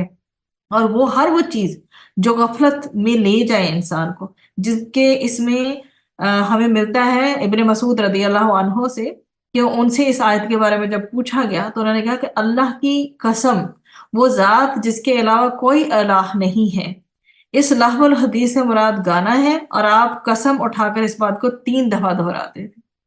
تو ایک تو گانے کے حوالے سے ریکمنڈیشن آ گئی، باقی میں نے کچھ چیزوں کا تذکرہ کر دیا جو انسان کو غفلت میں مبتلا کرتی ہیں۔ ایسا وہ عمل جو انسان کو دنیا و آخرت کہیں بھی فائدہ نہ دو، تو اس کو پھر فائدہ کیا ہوا؟ پھر ان لوگوں کا تذکرہ ہے جنہوں نے راہ خدا سے روکنے کے لیے گمراہی اختیار کی، تو ہدایت کا مذاق بنایا۔ ان کی یہ حالت ہوتی ہے کہ جب اللہ کی آیات تلاوت کی جاتی ہیں تو وہ تکبر کے سبب پیٹھ پھیر لیتے ہیں، گویا کہ انہوں نے سنا ہی نہیں۔ وَإِذَا تُتْلَى عَلَيْهِ آيَاتُنَا وَلَّى مُسْتَكْبِرًا كَأَن لَّمْ يَسْمَعْهَا كَأَن لَّمْ فِي أُذُنَيْهِ وَقْرًا۔ پھر اہل ایمان اور عمل صالح کرنے والوں کے لیے یہ ان کے حوالے سے جن کے کانوں پہ كَأَنَّ فِي أُذُنَيْهِ وَقْرًا، مطلب وہ سنتے نہیں ایک تو بات، وہ ٹھیک ہے تکبر سے منہ موڑ لیتے ہیں، اور دوسرا ان کو ایسے لگتا ہے جیسے ان کے کانوں پہ اس کی وجہ سے بوجھ ہے۔ پھر آگے مزید یہ بتایا گیا هذا خلق اللہ فارونی ماذا خلق الذین من دونی، کہ اہل ایمان اور عمل صالح کرنے والوں کے لیے جنت کے انعامات کی بشارتیں ہیں، ٹھیک، اور اس کے بعد اللہ تعالیٰ کی چند قدرتوں کا بیان ہے کہ اہل عقل و دانش ان پر جو ہے وہ غور تو کریں، نشانیوں پر توحید کا اقرار تو کریں، مثلا کہ اللہ تعالیٰ نے آسمانوں کو بغیر ستونوں کے کھڑا کر رکھا ہے، زمین کو برقرار رکھنے کے لیے اللہ تعالیٰ نے پہاڑوں کو میخیں بنایا ہے، اور آخر میں اللہ سبحانہ وتعالیٰ نے پھر یہ ارشاد فرمایا کہ هذا خلق اللہ فارونی۔ اور پھر اس کے بعد حضرت لقمان علیہ السلام کا ذکر ہے اس سورہ میں، اور خاص الخاص یہ جو ہے اس سورہ کو حکمت تعلیمات کا خزانہ بھی اسی وجہ سے کہا گیا ہے، کیونکہ جو لقمان ہیں ان کا، حضرت لقمان کا جو تعارف ہے کہ حضرت لقمان ایک حکیم و دانا انسان تھے، اہل عرب ان کے اقوال کو بڑی اہمیت دیتے تھے اور اپنے کلام میں بطور سند پیش کرتے تھے۔ تو اللہ نے حضرت لقمان کو نصیحت کی تھی کہ وہ اللہ کا شکر ادا کریں، کیونکہ انہیں حکمت کی صورت میں بہت بڑی دولت دی گئی تھی۔ وَمَن يُؤْتِ الْحِكْمَةَ فَقَدْ أُوتِيَ خَيْرًا كَثِيرًا، یہ سورۃ البقرہ میں مینشن ہے، اب جسے حکمت دی گئی اسے تو بہت بڑی بھلائی دے دی گئی۔ تو حکیم انسان اس حقیقت کو جان لیتا ہے کہ اس کائنات کا خالق اور محسن حقیقی صرف اور صرف اللہ تعالیٰ ہے، لہذا وہ اللہ کا شکر ادا کرتا ہے۔ شکر ادا کرنے سے اللہ تعالیٰ کی جو عنایات اس کے لیے ہوتی ہے اس میں مزید اضافہ ہوتا چلا جاتا ہے۔ تو اگلی جو آیت ہے، آیت نمبر 13، اس میں حضرت لقمان علیہ السلام کی اہم ترین جو ہے وہ نصیحتیں جو ہیں وہ کوٹ کی گئی ہیں۔ اور جہاں تک حکمت کی بات ہے تو حکمت میں یہ چیز دیکھیں کہ لقمان جو ہے وہ نبی نہیں تھے، لیکن ایک سمجھدار انسان تھے، حکمت سے ان کو نوازا گیا تھا، اور ان باتوں سے اللہ سبحانہ و تعالیٰ نے قرآن مجید میں یہ جو ساری باتیں بیان کر دی ہیں بہت ہی خوبصورت انداز میں، اس سے ہمیں یہ اندازہ ہوتا ہے کہ وہ کس قدر سمجھدار تھے نا، کیونکہ ان کی سمجھداری کی سب سے پہلی دلیل کیا تھی ان میں اگر دیکھیں کہ وہ شکر کرتے تھے، وہ اللہ کا شکر ادا کرتے تھے۔ تو لقمان کو جو حکمت عطا کی گئی تھی اس میں سب سے پہلی چیز کیا تھی کہ شکر کی توفیق انہیں ملی ہوئی تھی۔ تو شکر ادا کرنا، جو کوئی بھی شکر ادا کرتا ہے اپنے ہی فائدے کے لیے کرتا ہے، اور جو کوئی ناشکری کرتا ہے تو اللہ یقیناً اس کی ناشکری سے بے نیاز ہے۔ پھر جو آگے آیات آ رہی ہیں یہ تربیت کے حوالے سے، پیرنٹنگ کے حوالے سے بہت زیادہ امپورٹنٹ ہے، بہت خوبصورت اس میں ٹپس ہیں۔ اور لقمان جو ہے حضرت لقمان اپنے بیٹے کو نصیحت کرتے ہوئے بہت پیار سے بلاتے ہیں یا بنیا، بہت ہی زیادہ پیار کا انداز ہے۔ اور پھر ایڈوائز کیا کرتے ہیں، لا تشرک باللہ ان الشرک لظلم عظیم۔ تو اسے کس چیز سے منع کرتے ہیں کہ شرک نہیں کرنا؟ تو یہ عقیدہ ہے جو سب سے پہلے مضبوط کرنے کی ضرورت ہے بچوں کے اندر۔ صحیح ایمان ہونا چاہیے تو باقی سارے کام جتنے بعد میں آئیں گے وہ آسان ہو جائیں گے۔ ہم جو رینڈملی نصیحتیں کرتے رہتے ہیں کہ ایسا کر لو تو ویسا کر لو، جھوٹ نہ بولو، یہ نہ کرو وہ نہ کرو، یہ ساری چیزیں اپنی جگہ ٹھیک ہیں، لیکن جب تک ان کی بیسکس میں، ان کی بنیادوں میں، ان کی فاؤنڈیشن میں اللہ کی محبت نہیں ہوگی، اللہ پر ایمان نہیں ہوگا، اللہ کا ڈر نہیں ہوگا، خالص توحید پر کھڑی نہیں ہوگی ان کے ایمان کی عمارت، اخلاص نہیں ہوگا، یہ وہ چیزیں ہیں جو پلرز ہیں جو بچے کو ون آفٹر دا ادر اوپر اٹھاتے ہیں اپنے عقیدے کے معاملے میں، پھر ہوتا ہے اس کا ایمان سٹرونگ۔ تو لقمان کی حکمت کہاں سے پتہ چلتی ہے کہ انہوں نے اپنے بچے کی تربیت میں سب سے پہلی جو چیز اسے اوائڈ کرنے کی کہی وہ کیا کہی کہ تم نے شرک نہیں کرنا۔ تو شرک کرنے کو انہوں نے سب سے پہلے واعظ میں، سب سے پہلے جو ہے انہوں نے یہ کہا نصیحت میں کہ اللہ کے ساتھ کسی کو شریک نہیں کرنا، نہ کوئی اس قابل ہے کہ اسے اونچا کر کے اللہ کے ایکول کر دیا جائے، ٹھیک ہے، اور نہ ہی اللہ میں ایسی کوئی کمی ہے کہ اسے نیچے کر کے مخلوق کے برابر کر دیا جائے۔ بے شک سب سے بڑا ظلم اور ناانصافی یہ ہے کہ اللہ کے ساتھ اس کی مخلوقات میں سے کسی کو بھی برابر کر دیا جائے۔ اللہ سبحانہ و تعالی ہمیں بھی اس ظلم سے محفوظ فرمائے، آمین۔ پھر انہوں نے اگلی بات جو کی 14 سے 15 میں کیا کہا انہوں نے کہ انسان کو والدین کے ساتھ حسن سلوک کی وصیت فرمائی۔ اب خاص طور پر ماں کی گریٹنس کے حوالے سے آگاہ کیا، جو بڑی تکلیف سے برداشت کر کے بچے کا حمل اٹھاتی ہے، اسے جنم دیتی ہے، پھر 2 سال تک دودھ پلانے کی مشقت سے گزرتی ہے۔ البتہ اگر والدین انسان کو شرک کا حکم دے تو ان کی بات نہیں ماننی، کہ یہ ساری چیزیں اپنی جگہ ہیں کہ جب ایک عورت پریگنٹ ہوتی ہے اس کی طبیعت میں بہت سارے موڈ سوئنگز آتے ہیں، لائف سٹائل پورا کا پورا چینج ہو جاتا ہے، بہت ساری جسمانی جو تبدیلیاں ہیں وہ وقوع پذیر ہوتی ہیں، جو ویکنس بہت زیادہ فیل ہوتی ہے اس کو،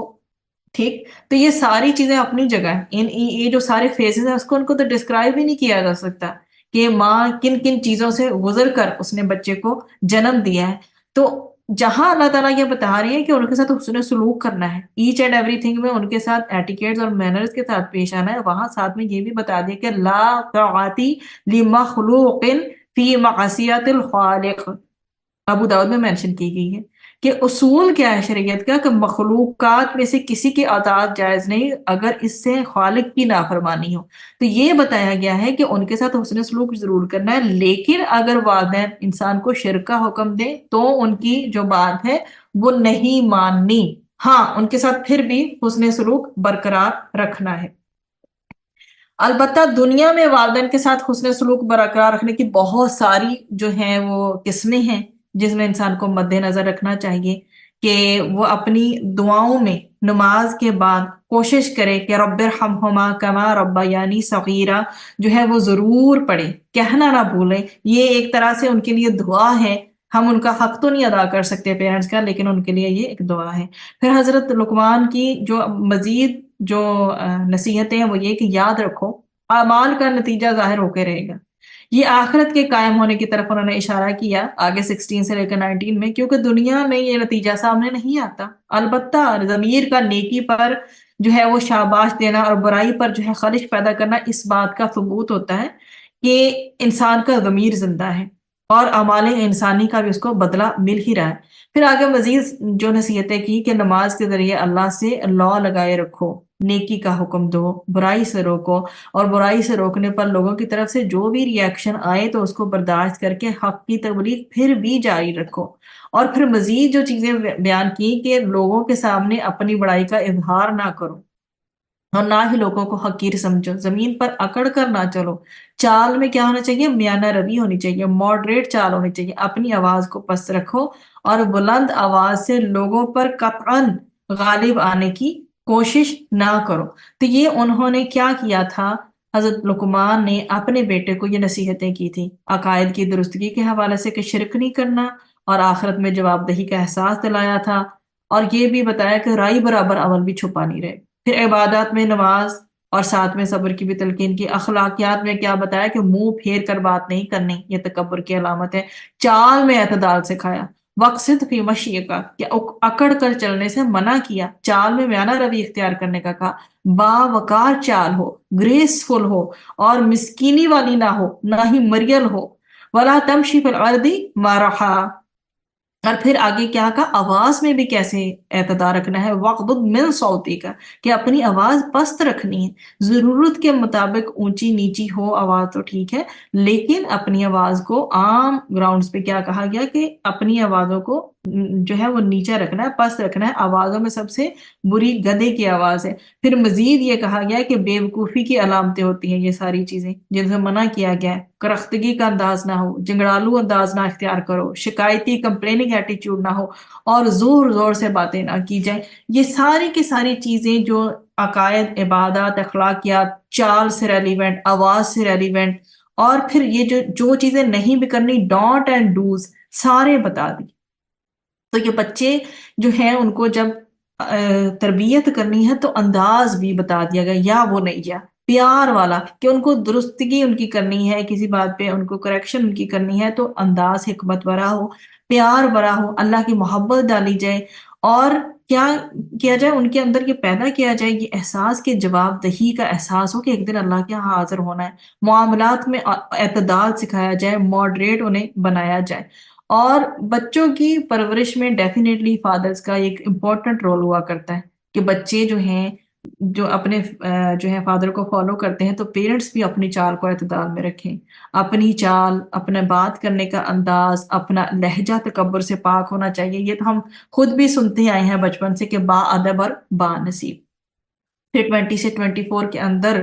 جو چیز بتائی گئی وہ یہ کہ اللہ کے احسانات اور بندوں کے دو کردار واضح کیے گئے۔ پہلا کردار اس میں بد نصیبوں کا ہے جو اللہ کی ہدایات کے بارے میں ہمیشہ ڈاؤٹس کا شکار رہتے ہیں، اور دوسرا جو ہے ان لوگوں کا کردار جو سر تسلیم خم کرتے ہیں اللہ کے سامنے۔ تو اللہ کی رضا کے لیے نیکیوں پر کاربند ہے کہ کسی طرح بس ہمارا رب ہم سے خوش ہو جائے اور وہ ان قریب لازوال نعمتوں سے فیض یاب ہو جائیں گے۔ پھر 25 سے لے کر 30 تک اللہ سبحانہ و تعالی کی جو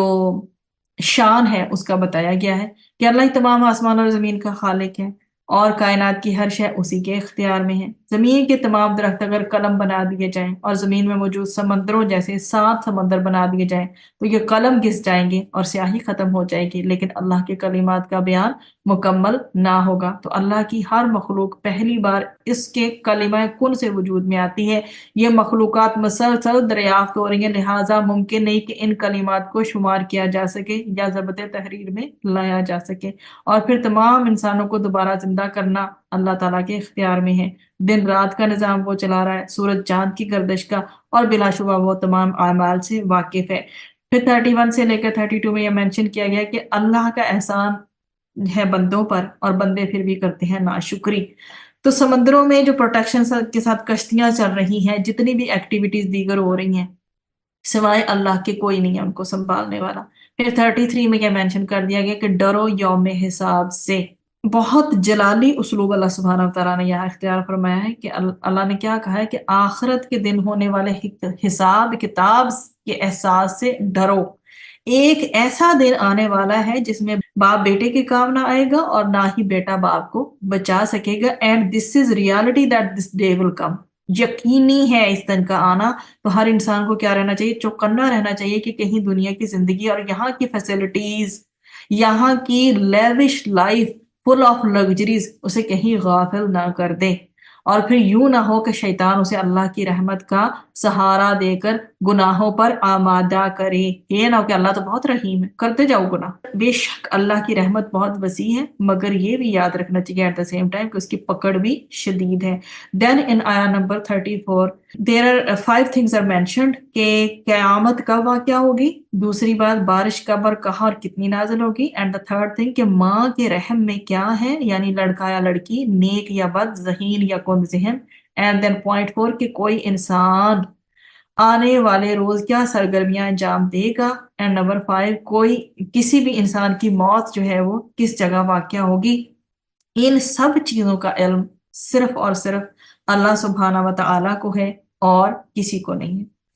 پھر اس کے بعد ہمارے پاس جو ہے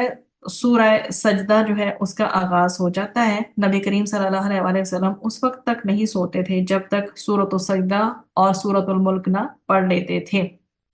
تو اس میں جو ہے شروع کی آیات دیکھیے کہ قرآن و سنت نے ہمیں دنوں کی لینگتھ کے مختلف اوقات بتا دی ہیں، ساتھ میں یہ بھی مینشن کر دیا کہ قیامت کا دن 50,000 سال کے برابر ہے، اور فرشتے جس طرح آسمان و زمین کے بیچ میں آتے جاتے ہیں، اگر انسان کو اسی طرح آنا جانا پڑے تو 1000 سال لگ جائیں۔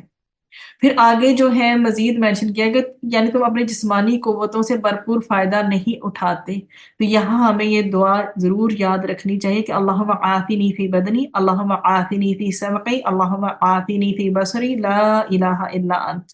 کہ اللہ سبحانہ و تعالیٰ میرے بدن میں عافیت عطا کر، میری سماعت میں، میری بصارت میں، اور تیرے سوا ڈیفینیٹلی کوئی معبود نہیں ہے۔ تو اس میں بدنی نعمتوں سے فائدہ اٹھانے کے لیے ہمیں یہ ڈیلی دعا پڑھنی چاہیے صبح و شام، تاکہ ہم کمپلیٹلی پروڈکٹیو ہو کے اللہ کی نعمتوں کا شکر بھی ادا کر سکیں اور انہیں پراپر طریقے سے استعمال بھی کر سکیں، دنیا کے کام کاج ہوں یا آخرت کے لیے نیک عمل ہوں۔ انسان کو جو سب سے مین چیز اس کی صحت ہے، اس کے لیے انسان کچھ کرنے کے قابل ہی نہیں ہوتا اگر وہ عاجز آیا ہوا اپنی صحت سے، حتیٰ کہ نماز روزے سے بھی انسان عاجز آ جاتا ہے اگر اس کی صحت جو ہے متاثر ہو رہی ہو، تو کسی کی خدمت تو پھر دور کی بات ہے۔ تو انسان کے اپنے آپ کو بھی جو ہے ہیلدی رکھنے کے لیے اللہ سبحانہ و تعالیٰ نے جہاں کھانے پینے کی چیزیں پرووائڈ کی ہیں، وہاں یہ بھی بتا دیا مسنون دعاؤں میں کیا دعائیں ہم اپنے لیے مانگیں، تو ہم کس طرح سے جو ہے ایک تقویت بھری، توانائی بھری زندگی گزار سکتے ہیں۔ اسی طرح سے پھر آگے اگر آیا نمبر 11 میں دیکھیں تو اس میں سب کی موت کا وقت مینشنڈ ہے کہ ایک موت سب کو آنی ہے، اور جس نے جان نکالنی ہے وہ بھی سب طے ہو چکا۔ تو رات کو سوتے وقت اگر انسان یہ سورہ پڑھے تو مانا کو جانے تو دل پر ایک عجیب قسم کا اثر ہوتا ہے، اس لیے نبی کریم صلی اللہ علیہ وسلم بھی رات کو سونے سے پہلے اس کی تلاوت کیا کرتے تھے۔ پھر 15 اور 16 آیات میں یہ مینشن کیا گیا ہے کہ مومنوں کے ایٹریبیوٹس بتائے گئے کہ وہ جسمانی لذتوں اور مال پر اللہ کے قرب کو پریفرنس دیتے ہیں، اللہ کے قرب کو ترجیح دیتے ہیں، یعنی نیند بھی قربان کرتے ہیں، بستروں سے اٹھ کر نوافل پڑھتے ہیں، اور اس طرح مال محنت سے کما کر پھر اللہ کے راستے میں دیتے ہیں، کیونکہ ان دو چیزوں سے، نیند قربان کرنے سے اور مال قربان کرنے سے، اللہ کا قرب نصیب ہوتا ہے۔ لیکن ہم نے انہی چیزوں کو کہاں پہ یوز کر رہے ہیں، ہم کہاں لگایا ہوا ہے؟ ہمیں ایمان کی اگر حلاوت اور لذت محسوس نہیں ہوتی تو ہم ایک لمحے کے لیے رک کے سوچیں کہ کیا یہ مومنوں کے جو ایٹریبیوٹس ہیں ہم ان پہ پورا اتر رہے ہیں کہ نہیں۔ پھر آیا نمبر 17 ہے کہ رات کی عبادت جو چھپی ہوئی عبادت ہے، تو اجر بھی چھپا ہوا ہے ان کا، مطلب کہ چھپا کر کیے گئے اعمال میں مخفی نعمتیں ملیں گی جن کو کسی آنکھ نے دیکھا ہی نہیں اور کسی دل میں اس کا خیال نہیں گزرا، بالکل یونیک ہوگی۔ اور جو اعلیٰ درجے کی جنت ہے وہ اعلیٰ درجے کی جنتیوں کے لیے ہے، اس کا کسی اور کو کچھ نہیں پتا، نہ ہی کوئی اور دیکھے گا۔ اس میں حضرت موسیٰ علیہ السلام نے رب سے پوچھا کہ جنت میں سب سے کم درجے کا جنتی کون ہوگا، تو اللہ سبحانہ و تعالیٰ نے فرمایا وہ آدمی جو تمام اہل جنت کو جنت میں بھیج دیے جانے کے بعد آئے گا، جب سب لوگ جا چکے ہوں گے وہ آخری ہوگا، اس سے کہا جائے گا جنت میں داخل ہو جا۔ وہ کہے گا اے میرے رب کیسے؟ لوگ اپنی اپنی منزلوں پر قیام پذیر ہو چکے ہیں، جو لینا تھا وہ لے چکے ہیں، تو اس سے کہا جائے گا کیا تم اس پر راضی ہوگے کہ تمہیں دنیا کے بادشاہوں میں سے کسی بادشاہ کے ملک کے برابر کوئی ملک مل جائے؟ وہ کہے گا اے رب میں راضی ہوں۔ اللہ تعالیٰ فرمائے گا وہ ملک تمہارا ہوگا، پھر اتنا، پھر اتنا، پھر اتنا، پھر اتنا، پھر اتنا، اور 5 بار بھی اور بھی، تو وہ کہے گا میرے رب میں راضی ہو گیا۔ اللہ تعالیٰ فرمائے گا یہ سب بھی تیرا اور اس سے 10 گنا زیادہ بھی تیرا، اور وہ سب بھی تیرا جو تیرا دل چاہے اور جو تیری آنکھوں کو بائے۔ وہ کہے گا اے رب میں راضی ہو گیا۔ حضرت موسیٰ علیہ السلام کہیں گے اے رب تو وہ جو سب سے اونچے درجے پر ہیں۔ اللہ تعالیٰ فرمائے گا کہ یہی لوگ ہیں جو میری مراد ہیں، ان کی عزت اور کرامت کو میں نے اپنے ہاتھوں سے کاشت کیا، ان پر مہر لگا دی۔ عزت کا وہ مقام نہ کسی آنکھ نے دیکھا ہے، نہ کان نے سنا ہے، نہ کسی انسان کے دل میں اس کا خیال گزرا ہے۔ آپ نے فرمایا اس کا مصادق اللہ کی اس کتاب میں موجود ہے۔ تو کیا یہاں بتایا گیا کہ بلند درجوں تک پہنچنے کے لیے راتوں کی نیند قربان کرنا اور دن کو صدقہ خیرات کرنا اور اپنے آپ کو کبھی کبھی جو ہے وہ کھانے پینے سے محروم رکھنا، کچھ قربانیاں دینا ضروری ہوتا ہے۔ تبھی ہمیں ریئلائزیشن ہوتی ہے اس نعمت کا جو ہے وہ ویلیو کیا ہے اس کی۔ اور ہمیشہ اللہ سبحانہ و تعالیٰ سے ہمیں جنت الفردوس مانگنی چاہیے، وہ جنت کا اعلیٰ ترین اور افضل ترین درجہ ہے۔ اللہم انی اسألک جنت الفردوس و اعوذ بک من النار۔ اسی طرح سے پھر آیا نمبر 21 دیکھیے کہ اس سے مراد دنیا میں آنے والی تکلیفیں ہیں کہ انسان پر مصیبتیں کیوں آتی ہیں، تاکہ انسان اپنی اصلاح کر لے۔ پھر آگے جو ہے 24 میں لیڈرشپ کی کوالٹی کا تذکرہ کیا گیا کہ صبر کے بغیر کوئی لیڈر نہیں ہو سکتا، کیونکہ اس میں انسان کو بہت سے مشکل ترین مرحلات سے گزرنا پڑتا ہے۔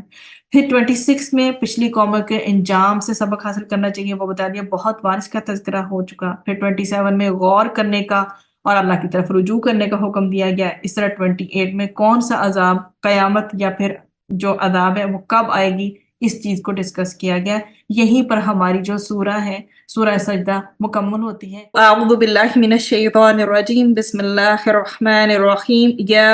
ایہا النبی اتق اللہ ولا تطع الکافرین والمنافقین ان اللہ کان علیما حکیما۔ احزاب حزب کی جمع ہے اور حزب جماعت کو کہتے ہیں۔ اسلام کی مخالفت میں متعدد جماعتوں نے متحدہ محاذ بنا کر مدینہ پر چڑھائی کی تھی، اس لیے اس غزوہ کو غزوہ احزاب کہتے ہیں۔ اور اس غزوہ کے موقع پر حفاظت کے خیال سے مدینہ کے جو اطراف ہے نا، ان کی طرف خندق جو ہے وہ کھودی گئی تھی، جدھر سے دشمن کے آنے کا راستہ تھا۔ اس بنا پر اس غزوہ کو غزوہ خندق بھی کہتے ہیں۔ پھر ہمارا آغاز ہوتا ہے رکوع نمبر 1 کا۔ اس رکوع میں پہلا تو نبی کریم صلی اللہ علیہ وآلہ وسلم اور آپ صلی اللہ علیہ وآلہ وسلم کے توسط سے تقوی کی تلقین کی گئی ہے، اور یہ کہ کفار و مشرکین کی باتوں میں نہیں آنا چاہیے، بلکہ قرآن کی اتباع اور اللہ ہی پر توکل کرنا چاہیے۔ پھر مزید یہ بتایا گیا کہ جس طرح انسان کے سینے میں 2 دل نہیں ہوتے، اسی طرح ایک شخص کی 2 سگی مائیں یا 2 سگے باپ نہیں ہو سکتے، لہذا جس لڑکے یا لڑکی کو اڈاپٹ کیا جائے، وہ لے پالک ہو، منہ بولا ہو، وہ حقیقی جو ہے وہ بچہ جو ہے ان پیرنٹس کا جن کے پاس وہ پرورش پا رہا ہے، ان لوگوں کے پاس، اس کپل کے پاس، وہ اس کے حقیقی ماں باپ نہیں بن جاتے، اور وہ بچہ یا بچی حقیقی بیٹا یا بیٹی نہیں بن جاتے، کیونکہ اس کی سگی ماں اور سگا باپ موجود ہیں۔ تو پھر دوسری سگی ماں یا دوسرا سگا باپ کس طرح سے ہو سکتا ہے؟ اور اس تمہید میں ایک اشارہ اس بات کا بھی ملتا ہے کہ خالق اور رازق کے ساتھ ساتھ دوسرا خالق اور رازق کیسے ہو سکتا ہے، یعنی 2 خدا نہیں ہو سکتے، جس طرح سے 2 سگی ماں یا 2 باپ نہیں ہو سکتے۔ پھر یہ بتایا کہ نبی کریم صلی اللہ علیہ وآلہ وسلم کی جو حیثیت ہے مسلمانوں کے لیے، ان کے ماں باپ اور خود مسلمانوں سے زیادہ مقدم ہے، اور نبی کریم صلی اللہ علیہ وآلہ وسلم کی جو ازواج مطہرات ہیں سارے مسلمانوں کی مائیں ہیں، ماؤں کی طرح محرمات میں سے ہیں۔ پھر یہ بتا دیا گیا کہ کیا قیامت کے دن on the day of the judgment ہر نبی اپنی امت کے لیے سچی گواہی دینے کے لیے پیش ہوگا۔ یہ عہد ہر نبی سے لیا گیا ہے۔ اے رسول صلی اللہ علیہ وآلہ وسلم، آپ سے بھی، اور حضرت نوح علیہ السلام سے بھی، حضرت ابراہیم علیہ السلام سے بھی، حضرت موسیٰ علیہ السلام سے بھی، اور حضرت عیسیٰ علیہ السلام سے بھی۔ پھر اگلا رکوع شروع ہو جاتا ہے، یا ایہا الذین آمنوا اذکروا نعمت اللہ علیکم۔ اس رکوع میں، رکوع نمبر 2 میں غزوہ خندق یا غزوہ جو احزاب ہے، جنگ احزاب کا ذکر ہے کہ مکے کے کافر اور مدینے سے نکالے ہوئے یہود اور ان کے حمایتی سب کے سب مل کر مدینہ پر حملہ آور ہوئے۔ بزدل منافق جو ہے موت سے ڈر ڈر کر طرح طرح کی باتیں بنا رہے تھے۔ انہیں بتایا گیا کہ لڑائی میں موت سے ڈر کر بھاگنا فائدہ مند نہیں، موت ہر جگہ آ سکتی ہے اور زندہ بھی رہے تو یہی چند سال، اور اللہ اگر کوئی نقصان پہنچانا چاہے تو کون بچا سکتا ہے۔ اس طرح منافقین کی دلی کیفیت اور ان کی چال بازیوں کو واضح کیا گیا ہے۔ اس کے مقابلے میں مسلمانوں کو جو کریکٹر رہا، جو کردار رہا ہے، وہ اگلے رکوع میں بیان کیا گیا۔ ساتھ ہی اس رکوع میں اس جنگ کے موقع پر اللہ اور اس کی مدد جو ہے اس کی طرف بھی اشارہ کیا گیا کہ اللہ کی جو رحمت ہے اس کو یاد کرو، جب کافروں نے متحدہ محاذ بنایا تھا اور اللہ نے کیا کیا تھا کہ سخت اور تیز ہوا بھیج دی تھی، سخت سردیوں کے دن تھے، 20 دن تک یہ متحدہ محاذ جو ہے مدینہ کا محاصرہ کیے جمع رہا، اور درمیان میں چھوٹی موٹی جھڑپیں ہوتی رہی تھی کہ اچانک ایک رات نہایت سخت ٹھنڈی ہوا چلی، دشمنوں کے خیمے اکھڑ گئے، تیز چڑ ہوائیں جو تھیں ان ہواؤں سے کپ کپاتے ہوئے سارے کے سارے دشمن جو ہے وہ بھاگ کھڑے ہوئے تھے۔ پھر رکوع نمبر 3 جو ہے اس میں یہ ذکر ہے لَقَدْ كَانَ لَكُمْ فِي رَسُولِ اللَّهِ أُسْوَةٌ حَسَنَةٌ۔ اس رکوع میں سب سے پہلے تو نبی کریم صلی اللہ علیہ وسلم کا جو اسوہ رسول ہے صلی اللہ علیہ وسلم کی، اس کی پیروی کا، اس کو فالو کرنے کا جو ہے وہ لیسن دیا گیا ہے، سبق دیا گیا ہے، اور کہا گیا ہے کہ جو لوگ اپنی آخرت بنانا چاہتے ہیں انہیں چاہیے کہ وہ نبی کریم صلی اللہ علیہ وسلم کے اسوہ و سنت کی بغیر کسی دل کی تنگی کے پیروی کریں۔ پھر بتایا گیا ہے کہ دشمنوں کے اس متحدہ محاذ کو دیکھ کر جو مؤمنین ہیں، جو جہاد کے ارمان رکھتے ہیں، ان کے لیے یہ ہے کہ وہ وقت جس کا اللہ اور اس کے رسول صلی اللہ علیہ وسلم نے وعدہ کیا تھا اور ان مومنوں کے ایمان تر و تازہ ہو گئے تو اللہ کے سامنے ان کی جو تسلیم و رضا کا جذبہ بھی پھر بڑھ گیا۔ اور جہاں تک یہودیوں کی بات ہے کہ یہودیوں کے 2 مشہور قبیلے تھے، بنو نذیر اور بنو قریظہ، تو انہوں نے مشرکوں کی امداد کی تھی، ہیلپ کی تھی، اس لیے ان کی جو سرکوبی تھی یا ان کی سرکشی کے لیے نبی کریم صلی اللہ علیہ وسلم اسی حالت میں چل پڑے اور لوگوں کو نماز بھی جو محلہ تھا بنو قریظہ کا اس میں پڑھنے کا حکم دیا، اور یہودی جو ہے قلعہ بند ہو کر بیٹھے رہے۔ آخر وہ خود ہی صلح کے لیے جو ہے ایگری ہوئے، اور اہل کتاب کے اپنے ہی قانون کی روح سے ان کو پھر جلا وطن کیا گیا۔ اس واقعے کی طرف اشارہ کرتے ہوئے اس رکوع میں کہا گیا ہے کہ جن لوگوں نے مشرکین کی مدد کی تھی اور ان کو مسلمانوں نے اللہ کی مدد سے قلعوں سے نیچے اتارا، اور اللہ نے ان کے گھر بار کا مسلمانوں کو مالک بنا دیا۔ پھر اسی طرح سے رکوع نمبر 4 ہے، اور اس میں یہ مینشن ہے کہ ازواج مطہرات سے ریلیٹڈ کہ دنیا کا جو مال و جاہ ہے یہ تو صرف کچھ دن کی چیزیں ہیں، چند روزہ چیزیں ہیں، اب اگر ان فانی چیزوں کی وہ طالب ہیں تو اے رسول صلی اللہ علیہ وآلہ وسلم ان سے کہو کہ آؤ تمہیں کچھ مال و اسباب دے دلا کر بحسن و خوبی رخصت کر دیا جائے، اور اگر تم اللہ اور اس کے رسول صلی اللہ علیہ وآلہ وسلم کی خوشی اور آخرت کی دلدادہ ہو تو تمہارا اجر عند اللہ محفوظ ہے۔ ہر ایک کو مال غنیمت ملتا اور لوگ مالدار ہو رہے تھے، سچویشن ایسی تھی۔ آپ کے ازواج کو بھی کچھ احساس ہونے لگا تھا اور انہوں نے آپ صلی اللہ علیہ وآلہ وسلم سے کچھ مطالبات کیے، کچھ ڈیمانڈز کی، یہی کہ دنیا آسان ہو رہی ہے اور جو باقی بیگمات ہیں دنیا جہان کی وہ اس طرح سے اپنی زندگی کو بڑے پرسکون اور خوشگوار انداز میں اور لیوش طریقے سے گزار رہی ہیں، تو اس وقت جو ہے نبی کریم صلی اللہ علیہ وآلہ وسلم کو حکم دیا گیا کہ ان سے کہیں کہ یہ چوز کر لیں کیا چیز وہ اختیار کرنا چاہتی ہیں، اللہ اس کا رسول یا آخرت چاہیے یا دنیا کا مال و متاع۔ تو اے رسول اللہ صلی اللہ علیہ وسلم اپنی بیویوں سے کہہ دو اگر تم محض دنیاوی زندگی اور اس کی آرائشوں کی خواہش مند ہو تو آؤ میں تمہیں دے دلا کر تم کو سب کو بحسن خوبی رخصت کر دوں۔ تو یہ سن کر